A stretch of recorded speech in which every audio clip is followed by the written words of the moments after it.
Welcome to a special edition of the Emerging Civil War podcast. I'm Chris Mackowski, and joining me today from his headquarters outside Memphis, Tennessee, is my good friend Curt Fields. Curt, how are you today?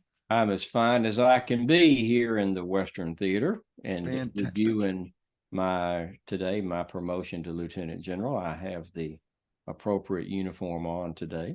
Very good. Before we get started, I want to ask you to show off that fine pair of binoculars that you have behind you, which you took a moment to share with me before we started, but I saw them on your bookshelf and was like, that is a beautiful set of binoculars.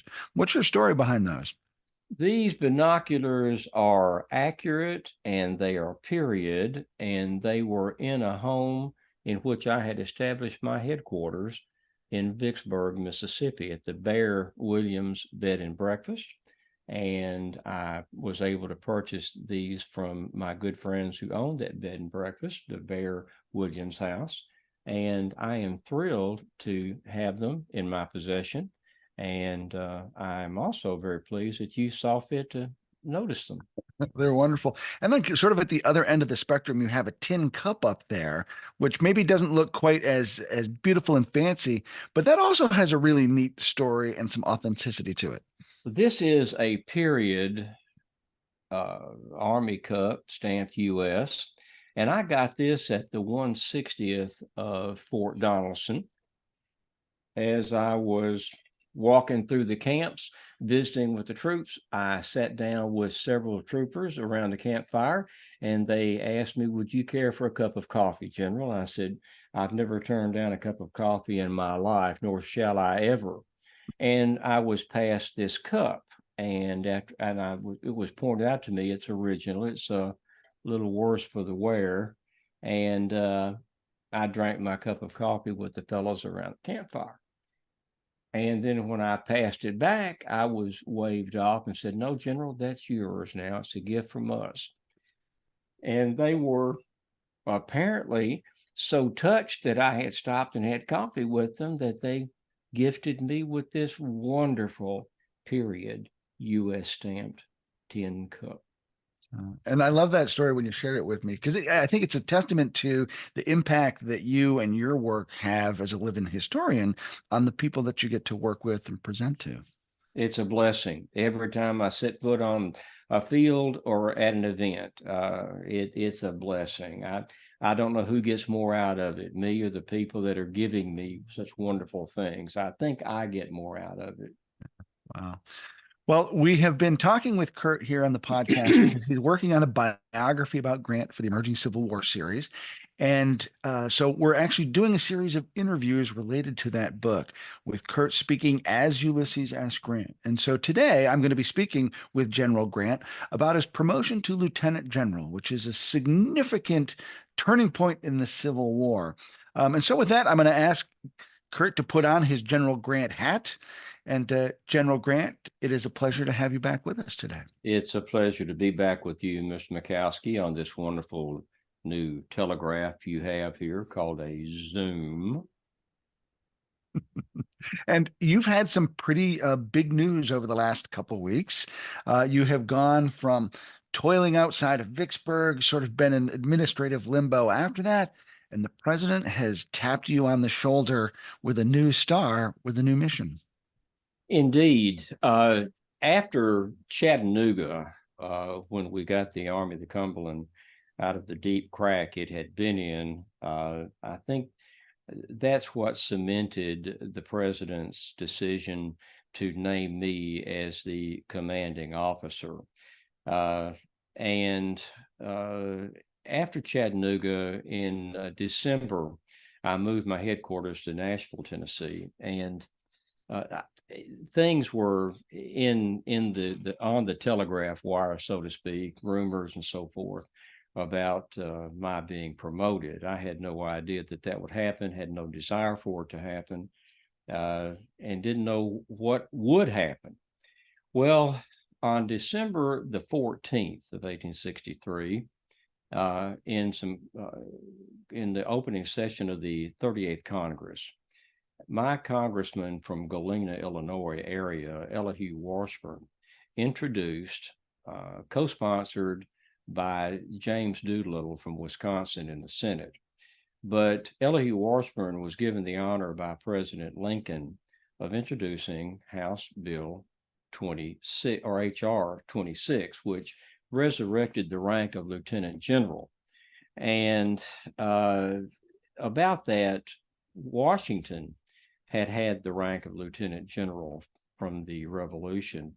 He only had it about 8 months, as I understand. But then after that, Winfield Scott was breveted Lieutenant General. He never actually held the rank. So I'm the second since Washington to hold that rank. But on December the 14th of 63, it was introduced. Elihu Washburn of Galena, Illinois, and James Doolittle of Wisconsin. And in the opening palaver that went about introducing this, I was touted as having won 17 battles, captured 100,000 prisoners, more than 500 guns, and so forth, and none of which I cared to hear about, and which I think is an exaggeration. I know it's an exaggeration. It went into the House. Well, they debated it all through January. Now, there was a great deal. There was a fight actually over the bill because it named me specifically to get the rank of Lieutenant General. And I didn't care for that, but I was named specifically. And the strongest, I think, objection came actually from General Garfield, who said, you've got to take Grant's name out of it, because and I think the most cogent argument, which I heartily agree, if you name the man to get this rank, you're taking away the president's prerogative of appointing whom he wishes. And I don't disagree with that at all. But nevertheless, after about a month, let's see, the House passed it on February the 1st and sent it to the Senate. And it still had my name specifically on it. But now in the month of January, while the House is chewing on it and arguing back and forth, and they passed it 117 to 19. I would like to tell you it was unanimous, but it was not. There were 19 congressmen who didn't approve of that bill as it was written or at all.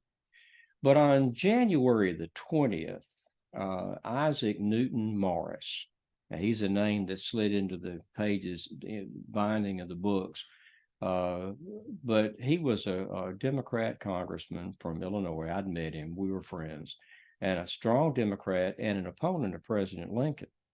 The Democrats had already reached out to me to feel me out to be their presidential candidate. And I declined all entreaties to run for office. And Morris wrote me a letter January the 20th asking me, are you going to do this? It's yours if you want it, and so forth. And I wrote him a response that said, I'm a soldier and I have a job to do. I have no interest in being a politician. I can't imagine a worse fate befalling me than to be elected to public office.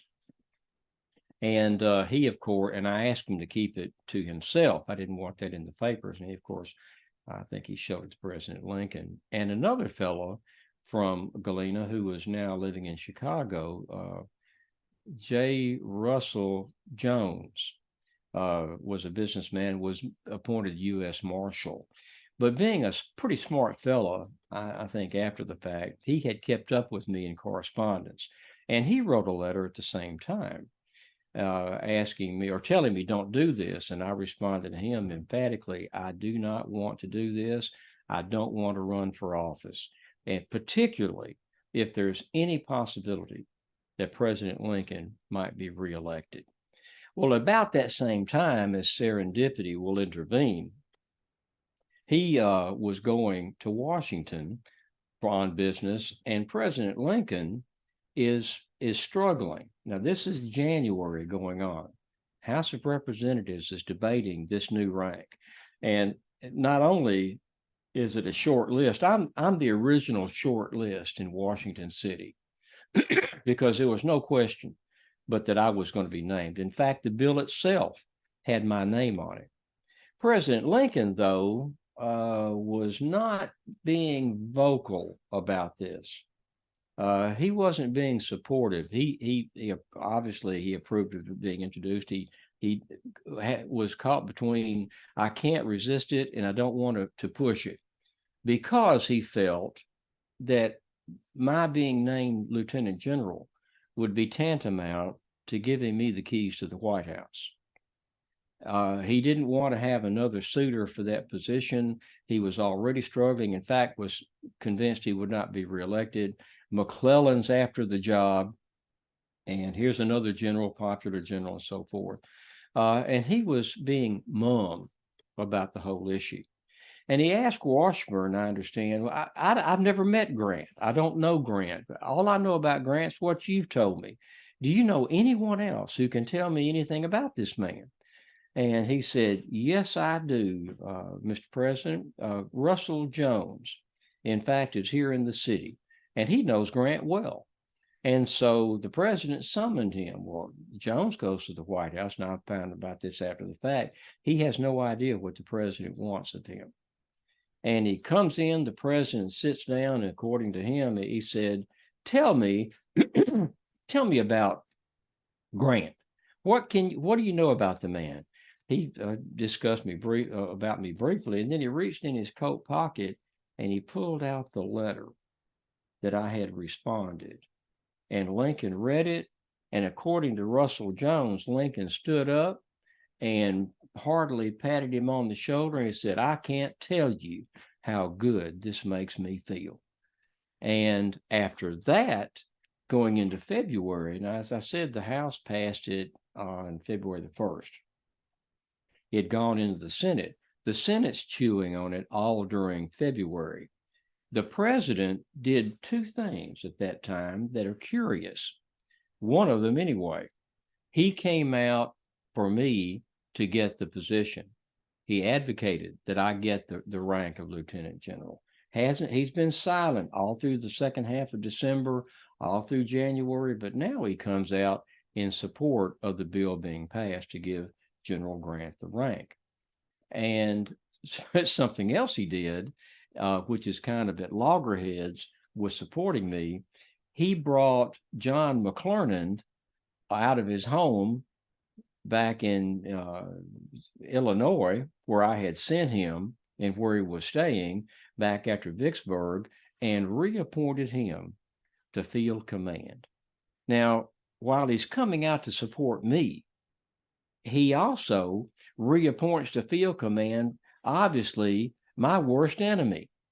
But he also sends him down to the Department of the Gulf, down with Nathaniel Banks. He put him as physically far away from me as he could possibly put McClernand, and still put him back in the saddle and in a field command with his old, in fact, with his old regiment, the Division of 13. When I thought that was curious, but as Lincoln thought, I believe, and I thought probably never had anything to do with him. As it turned out, ill health and so forth forced him out, and he didn't stay in command long, and he went back home. But at the same time, Lincoln comes out to support me for the rank of Lieutenant General. He also reappoints my worst enemy, the thorn in my paw, back to field command. Well, the Senate debates and knee-gnaws back and forth. They did remove my name from the bill. And on February the 26th of 64, the Senate passed it 31-6. I'm trying to recall, I believe Sumner and Thad Stevens, Charles Sumner and Thad Stevens opposed it. In fact, Thad Stevens said, and I have to laugh at this, the issue was brought up in the House and then again in the Senate. Why don't we wait until the war is over and give the most deserving general this rank? And of course, President Lincoln's attitude was, I need this man now. That's why this has been reintroduced. Approve him now. And Thad Stevens, in his dry observation, said about appointing this General Grant to this rank, you know, even saints are dead before they're canonized. So I'm not so sure about giving Grant this rank. But nevertheless, it passed on February the 26th, 31-6. So the House passed it 117-19. The Senate passed it 31-6 on February the 26th.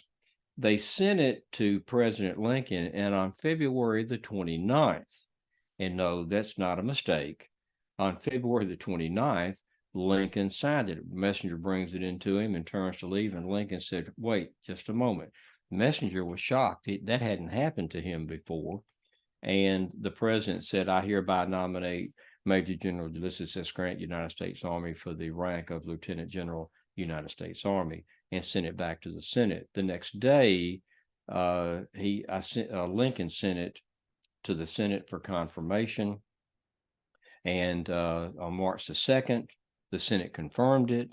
And March the 3rd, Halleck sent me a telegram telling me to report to Washington City at the soonest possible date that the rank of Lieutenant General had been resurrected and that the president had named me.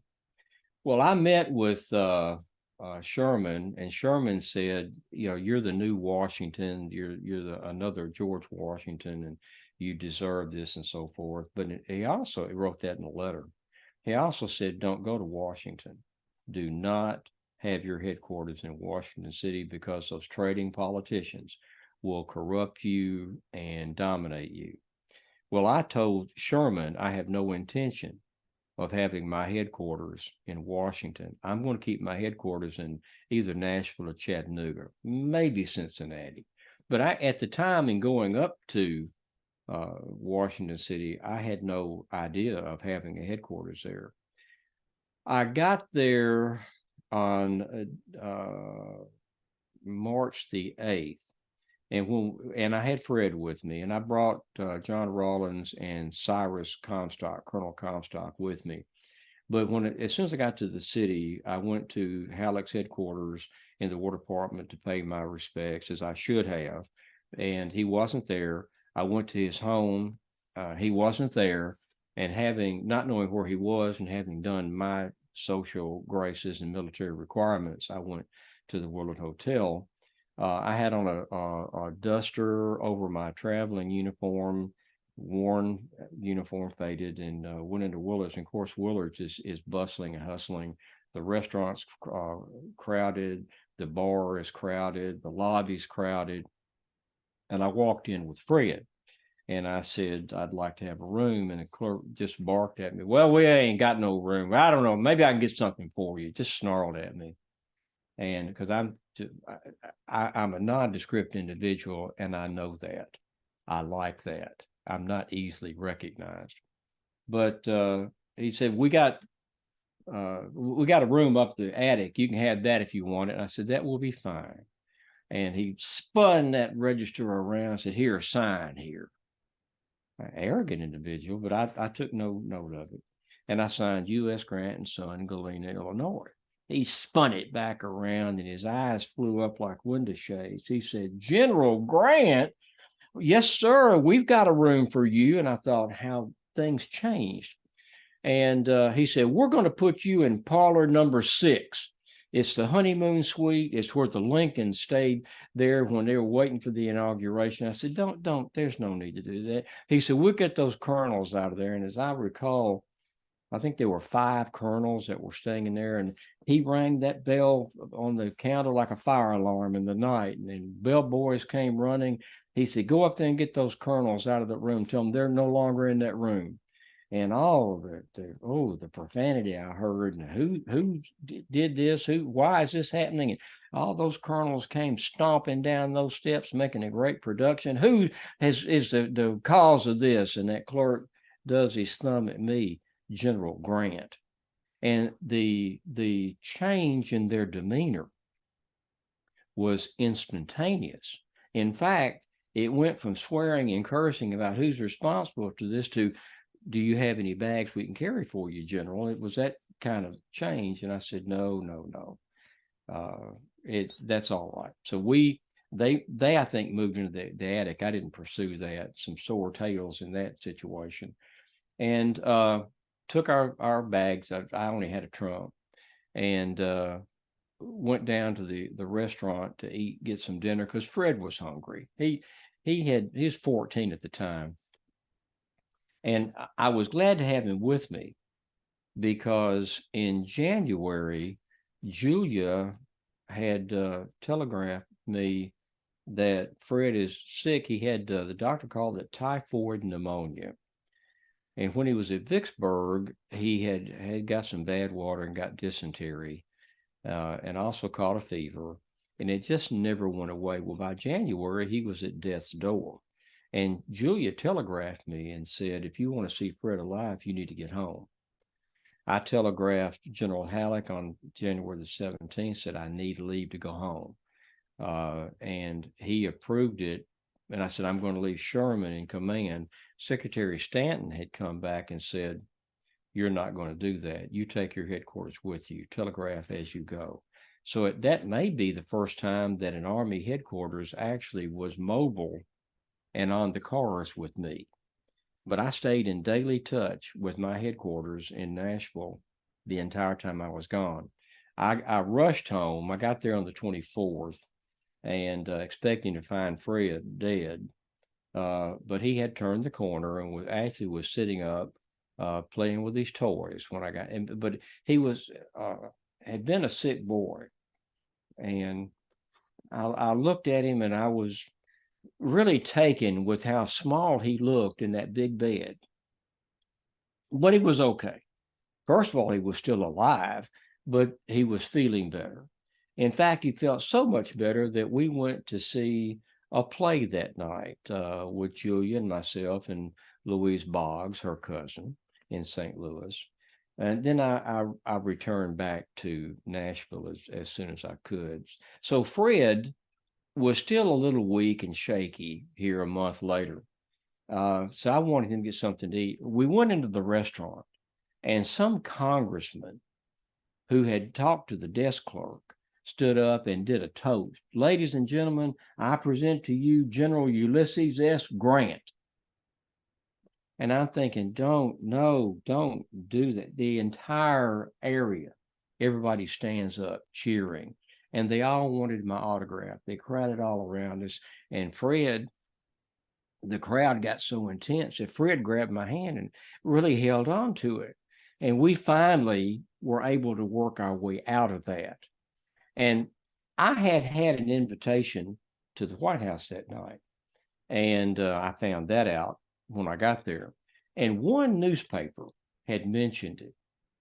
We got back up to our room and I was going to change my uniform into something like you see me attired today. I had a good uniform in the trunk, couldn't find my key. So it was either destroy the lock in the trunk or go in the uniform I had, which was my dusty, wore out traveling uniform. And rather than tear up my trunk, I went in that uniform. And I had to walk from the Willard Hotel to the White House. And Washington is pretty much a sewer. There's no drainage, no sanitation. And every time the Potomac would come over its banks, which it had frequently recently, all this filth and you can imagine with a city full of horses and mules for any kind of drayage, what was all over the streets. And I walked to the White House. And as I said, Washington was a sewer. I fear it will always be so. I hope not.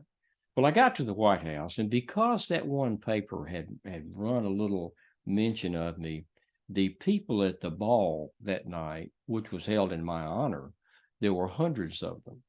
And I went in with Rawlins and Comstock, and people began to recognize me, and I made my way across the floor there in the White House. And President Lincoln had been looking at, I was told he'd been looking at photographs of me, so he'd be sure and recognize me, and he did. And he came over to me and shook my hand with both of his. General Grant, how good it is to meet you. I don't believe we've met before. And it made quite a picture because he's about 8 inches taller than I am. And so I'm looking up at him, and we chatted. He introduced me to, I thought it was unusual. He introduced me to Secretary Seward first, and then he introduced me to Mrs. Lincoln. And we chatted, and people swirled around us, and everybody wanted to see General Grant. And then the president said, "Let's go into the East Room, and that more people can see the general." Went in there, and of course, the crowd had overwhelmed me. And Secretary Seward said, "General, stand on that sofa." Well, it was a beautiful, just recovered red chintz sofa, beautifully done. And I had all that debris on my boots and shoes, my brogans, that I thought I don't need to stand on that sofa. Mrs. Lincoln had just had it done. And Seward more or less picked me up and put me on the sofa. And then people could see me. And I greeted and talked and had shook hands for about an hour. And the president at that point said, "Come on, the crowd's dissipated a bit. Let's talk." And we went into one of the little cubby rooms there that the White House apparently has quite a few. I don't have any intention of ever finding out how many, but we went into a room, and the president and Mr. Seward joined us, and we talked a bit. And it's the first time I'd ever talked to Lincoln, which he preferred to be called Lincoln. And he said, essentially, he told me, "I've been trying to run this army, this war, for 3 years, and I haven't done well at it. That's why you're here.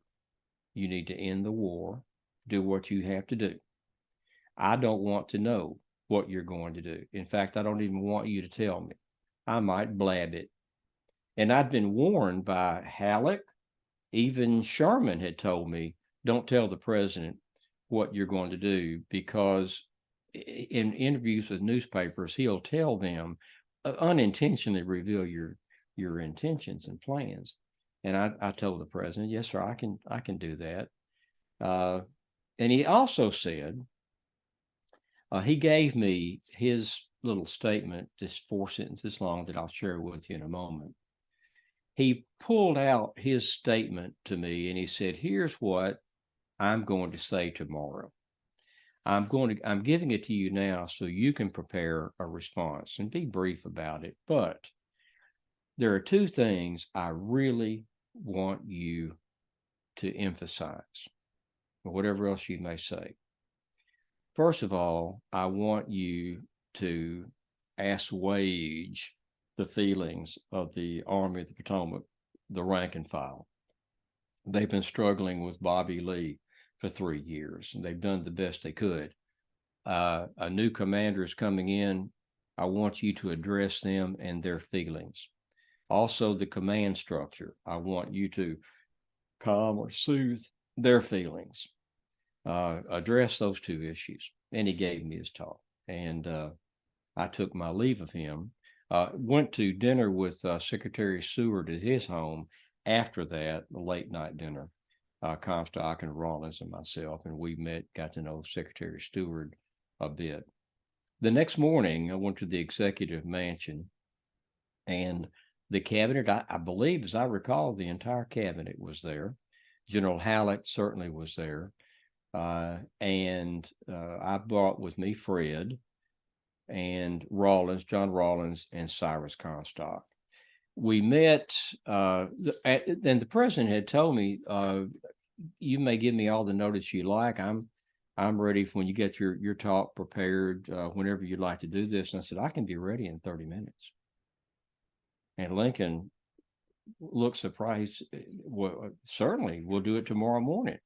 So the next morning, on Tuesday, March the 8th, I was in the executive residence, and Mr. Lincoln said this to me: "General Grant, the nation's appreciation of what you have done and its reliance upon you for what remains to be done in the existing great struggle are now presented with this commission constituting you Lieutenant General in the Army of the United States.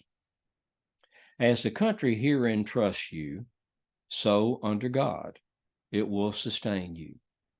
I scarcely need to add that with what I here speak for the nation goes my own hearty personal concurrence.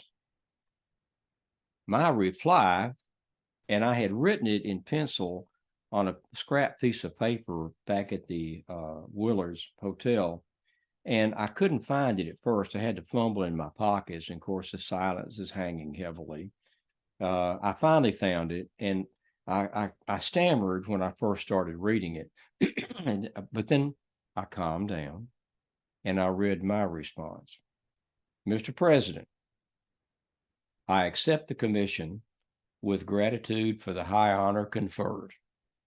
With the aid of the noble armies that have fought in so many fields for our common country, it will be my earnest endeavor not to disappoint your expectations.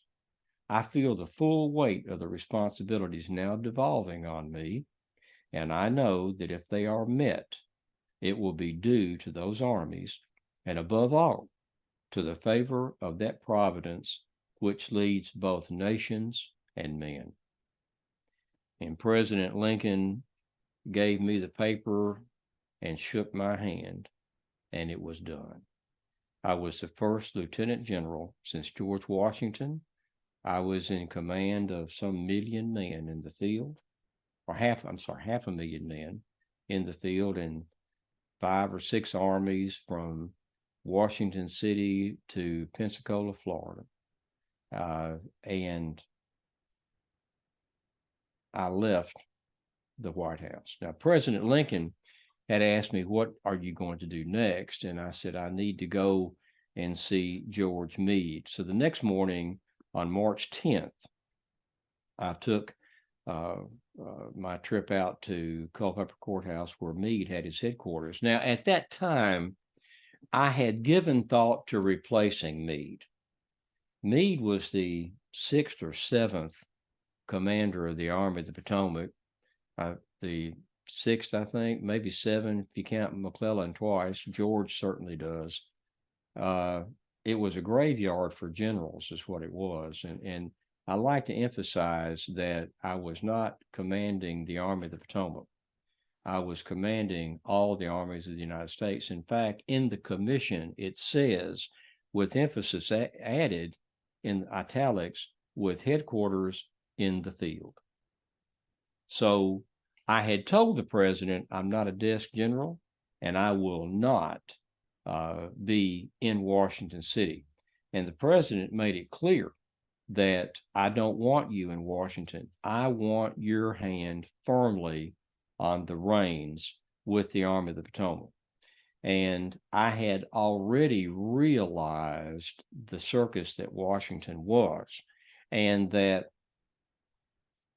I needed to be there in the field, because a lesser man, I felt, would knuckle under to the pressures of the trading politicians who were all pulling wires and trying to direct the war effort.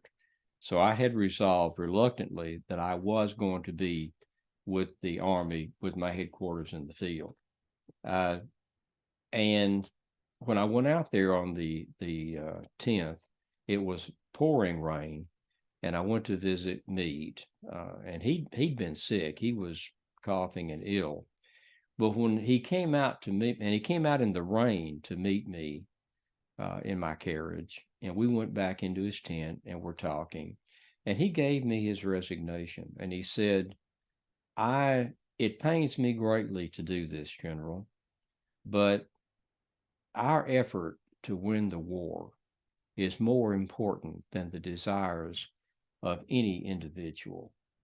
And as much as I am wont to give up this command, I think you may want someone of your own choosing, perhaps Sherman. And I'm stepping aside for you to appoint whom you wish. Now, at that point, I decided that Meade was my man. I didn't want to appoint to remove him anyway.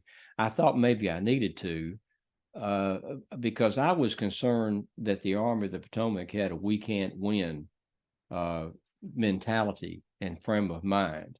They'd been marched across Rapidan or the Potomac or Rappahannock or whatever river they went across, been whipped by Lee, gone back across the river, changed commanders, and repeat the process. And this had been going on for 3 years. They'd never been fought like they should have. And I was concerned they had a we can't win mentality. I also did not know any of the command structure in the Army of the Potomac. I knew every man in the Army of the Tennessee. I knew who could do what and who couldn't do what, and I could put the right man for the right job where he was needed. I had no such knowledge with the Army of the Potomac. I was starting with tabula rasa, and I had to do it in a hurry because the president had made it clear you need to get moving and take on Lee. So while I was concerned with whether or not Meade could do the job, I didn't want to remove him. I thought that might cause more problems than it solved. Although, if you look at the records, with the exception, I think, of Meade, I replaced every major commanding officer in the Eastern Theater by the time Lee surrendered. It was Meade and one or two others that were still where they were when I took command. But when Meade made such a heartfelt statement to me about, I will step aside because you've got to have in this position whom you wish in this position. And I resolved immediately that I was going to keep Meade. I thought with a heart like that, and he's a good man and a good commander, good combat man, he'll stay. And I told him, George, it's your army. You whipped Lee, and it's your army to command. Now, what I will do is keep my command in the field. Now, I know what it feels like to be in the field with the commanding general there with you, and your position becomes titular only. I've had that perpetrated on me. I will not do that to you.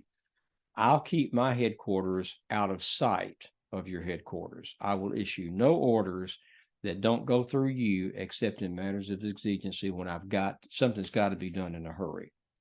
And that lasted for a while, to be sure. Ultimately, in not too much time, we had our headquarters together, but I still tried as much as I could that Meade was in command. I was commanding several armies over several 100,000 square miles, conducting a war, not just the Army of the Potomac. We talked at length. I went back to Washington City, and there was a dinner that was going to be held in the White House that night in my honor. And I demurred. I told President Lincoln, I can't do this. And he said, but Mrs. Lincoln will not have this. You've got to be here. This is for you. And I said, Mr. Lincoln, I've had all of this circus that I can stand. I've got to get back to my command and I said the magic words, I think unintentionally, but I said, I've got to get on the job and underway with winning this war. And that was like angels on high singing for the president. And he excused me.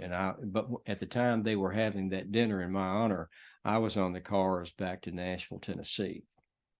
I met with Sherman, who pretty much tore me up about moving my headquarters. And he said a lot of things that I can't repeat.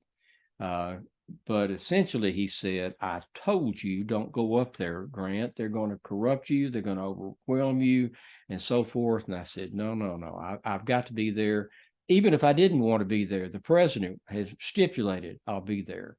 So we took the cars up to Cincinnati, stopped in Cincinnati and spent a couple of days there. I don't recall the name of the hotel, but sequestered ourselves in the hotel room and went over the maps. And after talking, I told Sherman, you go after Joe Johnston in Atlanta. Now, and the moves I made, which were acceded to without question. I moved Sherman up to departmental command in the Department of Tennessee, and I moved McPherson up to command of the Army of the Tennessee. And neither one of those moves was challenged, and I was happy with them. And we're going to have, the plan was to have Ben Butler take the Army of the James down and get Petersburg, maybe Richmond. Going to have Franz Sigel go down the valley, Shenandoah Valley, and take that and stop the recruiting and the food basket for Lee. And I was going to have Nathaniel Banks take the Army of the Gulf and move over and take Mobile. And Joe Johnston was going to be the target for Sherman. And Sherman turned to me and said, "And what will you do?" And I said, "I'm going after Bobby Lee." Now, my intent was never to get Richmond. The on to Richmond call had no appeal to me. I've always felt, cut the head off a snake and the snake dies. I'm not a real estate agent. I don't need Richmond. With the exception of Tredegar Iron Works, there's really no military value to Richmond. The value in Richmond was the moral value of taking the capital of the Confederacy. And no doubt that would have been tremendous. But Richmond was not my strategy. My strategy was to pin Robert E. Lee in Virginia so he couldn't get down south and join Joe Johnston. And to be sure, defeating Lee was paramount in my mind, but the secondary was keep him from leaving Virginia, defeat him if I could. So Sherman, I've had to laugh about it. When Sherman was asked about what was the strategy, he said, "I was going to take Joe Johnston and Grant was going to take Bobby Lee. That was the plan." And essentially it was. Of course, now to go no further than this, everybody was to move at the same time. And as I said, Butler down the Army of the James to Petersburg, Sigel in the valley, Banks to go after Mobile, Sherman to go after Johnston, and I go after Lee. We all move at the same time. That was the missing element. Every time we move, we've been fighting mini wars, MINI, a war here, a war there, and they were consistently rushing troops to support each other. When we rolled that federal juggernaut all at one time, they couldn't do that, and their weaknesses would fail them. Now, as it turned out, Butler didn't do what he was charged to do. Sigel didn't do what he was charged to do, and Banks didn't do what he was charged to do. So, well, things happen, and I was prepared for exigencies. But after I met with Sherman in Cincinnati, I returned to Washington City and began to build to my taste and structure the Army of the Potomac. And that is where I believe I must need stop for today. Yeah. General Grant, if I could ask a quick question about that overall strategy when you talked about, everybody's going to move at once. Of course, it's an election year, so there's a degree of urgency about what you have to do. You haven't talked much about that other than the fact that no, you weren't going to be a candidate in that election. Can you give me a little insight into how the election was kind of shaping your thoughts for this campaign? Well, to be sure, I'm not a politician, but I'm not obtuse to the tremendous forces that are going on in the country. In the midterm election in '62, the president, as historically occurs, the sitting president, lost his majority in the House. He'd begun the war with an enthusiastic, war-oriented Republican majority to conduct the war. Now, 2 years later, with the casualty lists apparently miles long, and the tens of thousands of men at home disfigured, one arm, one leg, sometimes both arms, both legs, the fervor for the war had died. And when we're getting into the summer of 1864, and coming up into an election year, Lincoln was in desperate need of a victory. Now, to be sure, Sherman took Savannah and got that, which was a great boost for him. But the war was stalemated. Nobody was doing, the inertia could not be overcome. And the war had not gone well in the minds of the public. If you look at the war progress day by day, there was never, in hindsight, there was never apparently any question, or one could safely assume that the Union would win the war. But day by day, the defeats of federal forces, or the lack of success of federal forces, became oppressive and were a heavy, gloomy cloud over Lincoln. He was convinced, since now he's got a majority Democrats in Congress, some of them were war Democrats, but more of them were peace Democrats, stop the war, stop the killing, which meant the Union would stay severed. And Lincoln would not have that. He never let go of the idea, we're not going to resolve or leave this hanging, not resolve it, but leave it hanging with the country divided. But he had to have some success. And that's why I was under a great deal of pressure to get the Army organized and move it. And it was always on my mind. The president had to have some success to show people. As it turned out, he was reelected, and but he had to have a coalition of Democrats and Republicans, and the Democrats wanted me to be their nominee later for the presidency. The Republicans had their conference first and named me before the Democrats, so I became a Republican candidate. I wouldn't have been a Democratic candidate anyway. But I was under heavy pressure to give the president some success. Of course, when we look back at the Battle of the Wilderness, starting with May the 5th and 6th of 64, that wasn't exactly what the president had in mind. But the reason, even though the president was needing success, I knew that the reason I was there was not just because I had won. I'd been successful, Donelson, Vicksburg, Chattanooga, but I had demonstrated, perhaps more importantly to the president, with him keeping the politicians at bay, because after Shiloh, they wanted my head, and he did not acquiesce to that. The president knew that I would fight. He said of me, he's got the grit of a bulldog. He knew that I would engage Lee and stay engaged with Lee until one of us lost. And he knew, therefore, that the casualties were going to be horrendous. And indeed they were. It was a meat grinder for casualties on both sides, the entire overland campaign, 100,000 casualties in 40 days, so to speak. And of those 100,000, 17,000 dead. But the president knew that the deaths would be less condensed into a short period of time with me in command and not backing off from Lee, as all the men had done with the Army of the Potomac. That's what was continuing the war. Engage, back off. Not staying engaged and wearing the enemy down as much as we were.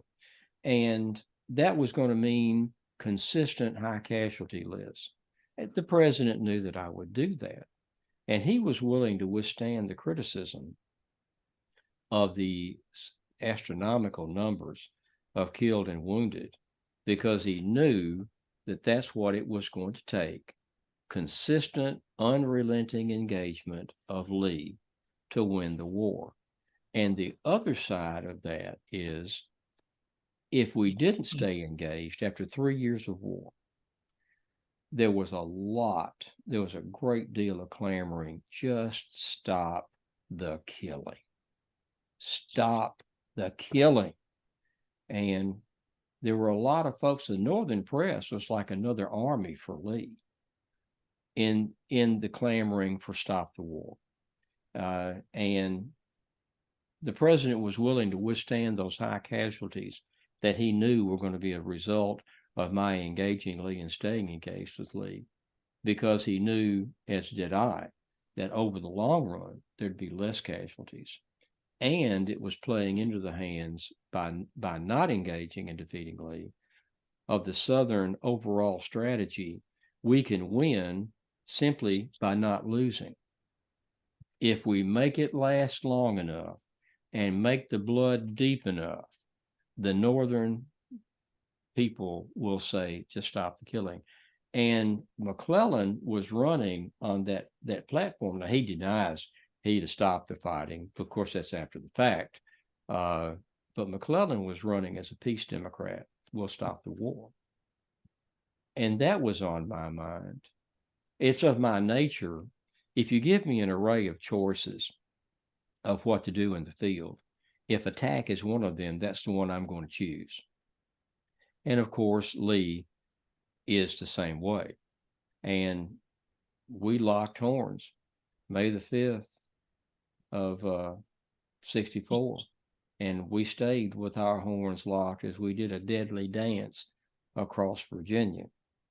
And the casualties were horrendous. Ultimately, 100,000. As I said, 17,000 dead on the field. But that's what it took. We'll pick up with that story in our next meeting. General Grant, thanks so much for taking some time to chat with me today. You're welcome. I'm Chris Mackowski for the Emerging Civil War podcast on behalf of General Grant, as portrayed by my friend Curt Fields. Thanks so much for being with us today. We will see you online and on the battlefield.